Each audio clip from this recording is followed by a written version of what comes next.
Hello everyone, it's Dylan from Yugioh Everything, and welcome back to another Yugioh VRains episode review. This time we will be going over episode 40. Isn't it crazy that we are already 40 episodes through Yugioh VRains? And if you figure VRains will probably have like 140, 150, no, definitely not 150. It started kind of late, probably around 140 episodes if it goes for 3 years. We're already almost a third of the way through Yugioh VRains, which is insane. It feels like it just started a few weeks ago, but yeah, we are at episode 40 now, the conclusion of the duel between Revolver and Go. I know if you follow me on Twitter, I said that I would react to this episode. Unfortunately, I left my webcam at home and I'm up at college right now, so I had no way to react to it, so there will be no live reaction to this episode, and I do apologize for that. But of course, we will be doing our daily, weekly review, and I cannot wait to hear from all of you guys down below. We got two new monsters, two new, big monsters in this episode, two new Link 4s. I was hoping that we would see a Link 5. I think a few people were, but we still have yet to see a Link 5 in Yugioh VRains. Could be coming in the next duel, as it is the very long anticipated, hyped up rematch between Playmaker and Revolver, and I'm thrilled for that duel. I even think the way this episode ended was an awesome way to just get us more excited for that duel with the mini interaction that Playmaker and Revolver had. But I'll get into that, getting way off topic as I usually kind of get off topic. I think the result, so general impressions, I did enjoy the duel. I think the result surprised no one. I don't think anyone was split on this duel as much as they were maybe for Spectre Blue Angel. That one was very unpredictable. And for Playmaker, Spectre, even that one was, I think, a little more unpredictable than this one. But I think everyone knew that Go really had no chance. And I said in the last review last week, I was hoping the camera would cut out so that the kids didn't have to watch Go die, because I felt like that would have been... But then, you know what? Honestly, if the kids did have to watch it, I feel like it would have been maybe a little more impactful. I'm not sure if the scene was honestly that impactful for me. It probably could have been a lot more sad had the kids been watching. I mean, even early on, that when Go took a lot of damage from a Revolver direct attack, one of the girls was already crying and the kids were already upset, and I was like, well, honey, just wait till the end of this episode when he gets turned into Data.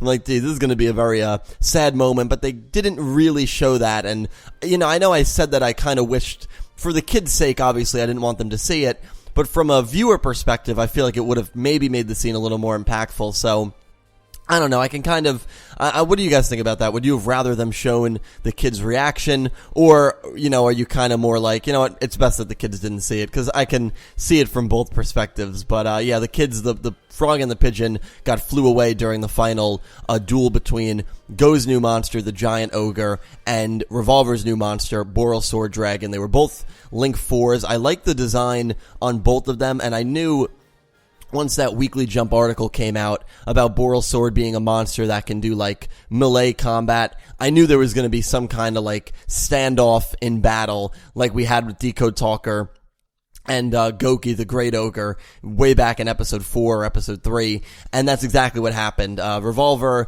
summons, well, before Revolver summons, actually, Boral Sword, Go summons the giant ogre, and Go's... Another thing that I liked about this episode and that I noticed is the almost reverse parallels between Go Onizuka and Blue Angel are two of our main characters besides Playmaker, and how their personal stories have almost flipped since the beginning of Yugioh VRains, and I find that very interesting, and I think the writers have done that purposely, and I think they've done it actually really well, and that's something subtle that you might miss. But let's look at Go. Go is a character who early on dueled for the kids. He dueled only for the kids. He dueled for the audience. And in this episode, he gets kind of a little emo, honestly, a little depressed, where he says, I understand now that I'm alone, and even when I was dueling for the kids and in front of a big audience, you always duel alone. I'm now only dueling for myself. I'm not dueling for anyone else. I'm dueling to prove to me that I am the strongest, which is not your typical hero stance and completely opposite of the Go that we met early on in the show, who, again, as he even said in this episode, did everything for the crowd, did everything for the kids. So Go started as someone who dueled for others, and now he's dueling for himself and solely for himself. And I'm sure most of you guys know the correlation that I'm making, whereas Blue Angel in the beginning really only dueled for herself. She dueled to prove, maybe to her brother as well, so maybe she dueled for one other person, but she kind of used Blue Angel as a persona to prove to herself that she was worth value, that she was, awesome, and Emma called her out on that. Right before the Vira duel, Emma called her out on that and said, if you're only going to duel for yourself and you're not going to duel for others, don't even bother showing up as Blue Angel anymore, just retire, just give up.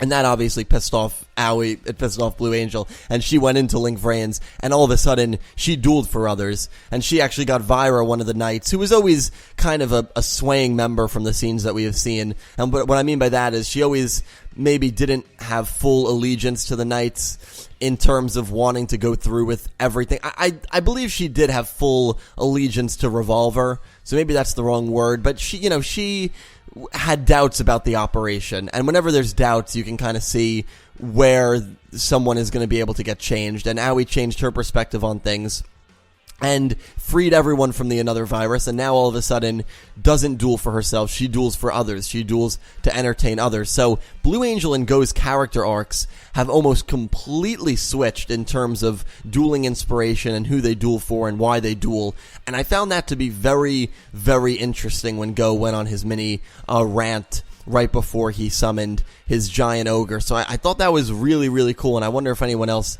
kind of noticed that, but yeah, I'm not sure if it really means anything, but I think it's cool that you do have those two parallels, two characters that have definitely gotten a decent amount of development, probably more than Playmaker has, honestly, and I'm sure the Playmaker development will come soon, but yeah, that was cool to see. So Go summons the giant ogre, and I got to admit, Go put up a great fight. All the searching in his deck, all the cards that he used, really, really valiant effort, and I think that's all we could have asked. And he summons the giant ogre, and the giant ogre ends up getting 5,000 attack points due to effects, destroys one of Revolver's monsters, delivers 3,100 points of damage. So Revolver goes from 4K immediately down to 900. And that was a really big move for Go. So at least Go got, a really good hit on Revolver. Unfortunately for him, that was the only hit he got on Revolver. Revolver ends up summoning. Revolver tries to destroy the giant ogre through effects, but the giant ogre can only be affected by monsters who have more attack points than it. So it has to have a monster that has 3,000 attack points at the moment, and at the moment is big because we're going to see that the giant ogre is going to lose attack points thanks to Boral Sword's effect, and Revolver does just that. He summons Boral Sword, this awesome Link 4 monster. Looks very similar to Borreload, except it just has a huge sword coming out of its head, and goes in for the attack, and they're in a typical Go standstill because neither of them can be destroyed, so they have the swords because the giant ogre also had a sword, so that was cool. And at one point, who pulls out a knife when he's commenting about, I think it was the giant ogre, he just randomly has a knife in his hand, which made no sense to me, but then again, whatever does, I don't really question. Another thing that I liked about he was really rooting for Go. He really, really does like Go, and to hear the concern in his voice when he realized that Go was about to lose, when Magna Rocket, I believe it was using its effect, and Boral Sword was in the standoff, I guess is a better, not stand down, the standoff with him, with the giant ogre. The emotion in Ai's voice was actually pretty there, and I thought the voice acting job was actually pretty incredible in that one scene. I'm sure it was towards the end of the episode. I'm sure you guys might know what I'm referencing, but yeah, I thought I was actually, usually he annoys me, but he was all right in this episode. He really is a big fan of Go. And thanks to Boral Sword's effect, Boral Sword gains half of the Giant Ogre's attack. He gets 4,500 attack points, and because of that, now the Giant Ogre can be affected by Boral Sword's effects. The Giant Ogre goes down to 1,500. Revolver tries to use a move with his Magna Rocket that destroys Giant Ogre, but Giant Ogre gets 1,000 attack point boost from his effect, so Magna Rocket doesn't have enough attack points to use its effect. It was actually a pretty interesting combination and series of events, but because I believe it was Magna Rocket using its effect, some other effect, there were a lot of things that went on here, let Boral Sword attack again, and that was the end for Go. The camera cuts out, and I like how the picture frame dropped in the orphanage and shattered, and almost as if Go's manager and the teacher kind of knew that was an omen that Go probably lost. The kid goes over to the teacher and says, "Go won, right?" And the teacher goes, yeah, he won. but obviously he didn't win. And it becomes interesting now, because if Playmaker Revolver is televised, they're probably not going to show the kids again, honestly. But if Playmaker and Revolver is televised, which might not be, because they're going to be speed dueling, which I can't say that I love, but it'll be an interesting speed duel, because they're literally doing it around the Tower of Hanoi, and we saw from the preview Playmaker's already dodging rocks and dodging all this debris, so probably going to be a very dangerous speed duel. But I just thought it would be a master duel. I prefer master duels. I've always preferred master duels, even going back to the 5Ds days when they changed. But, you know, what are you going to do? It will be a speed duel, and I don't think the Frog and the Pigeon are even going to be able to film it because of how strong the wind is, and they already got blown away and out of the picture. So yeah, Go's manager and teacher lie to the kids, and I like how they were playing the same music when Aoi went into the coma after the duel against Playmaker. That music is really good, really emotional. I don't think the death scene was that impactful for me, but I will say this, it reminded me a lot of Aporia's death, right? When Aporia dueled Zone, Aporia got knocked back, Yusei ran over to him and said, you know, your effort wasn't useless. Thanks to you, I know about the Time Lords, I know about their effects, I know that there's 10 of them. Your duel helped me learn Zone's strategies. Yusei would use that, and use his, obviously, you know, Yusei-esque skills to go on and defeat Zone and save the world. Playmaker says to Go, thanks to you, I know Revolver strategies. And I thought that was kind of maybe a little omen to the Yusei and Aporia dialogue that we had way deep in Yu-Gi-Oh! 5D. So I thought that was cool. But Go does get turned into Data. He does get killed off. And then Revolver, this is the scene I love. Revolver says, we're the only two duelists left. And you just see Playmaker's eyes. We're the only two duelists left. And you just see Playmaker's eyes like darkened, ready to take him on. And all Playmaker says is, yeah.